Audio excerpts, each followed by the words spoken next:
ವಿಜಯನಗರ ಜಿಲ್ಲೆ ಹೂವಿನಹಡಗಲಿ ತಾಲೂಕು ಸೋಗಿ ಹಾಗೂ ಉತ್ತಂಗಿ ಗ್ರಾಮದ ಶ್ರೀ ಗಡಿ ದುರ್ಗಮ್ಮ ದೇವಿಯ ಜಾತ್ರಾ ಮಹೋತ್ಸವ ಇಂದು ನೆರವೇರಿಸಿದರು.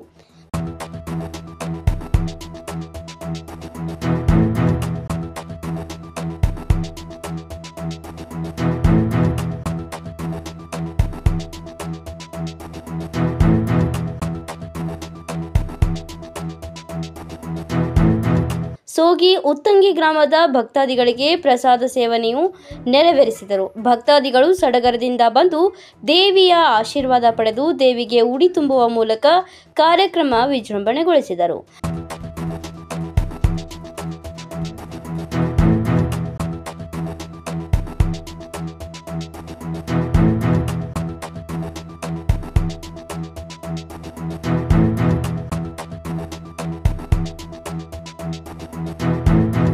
ಉತ್ತಂಗಿ ಗ್ರಾಮದ ಆಟೋ ಚಾಲಕರು ತಮ್ಮ ತಮ್ಮ ಆಟೋಗಳಲ್ಲಿ ಭಕ್ತಾದಿಗಳನ್ನು ಕರೆದು ದೇವಿಗೆ ಪಾತ್ರರಾದರು. ಊರಿನ ಗುರು ಹಿರಿಯರು ಬಂದು ದೇವಿಯ ದರ್ಶನ ಪಡೆದರು. ವರದಿಗಾರರು ಮಂಜುನಾಥ್ ಕೆ ಉತ್ತಂಗಿ.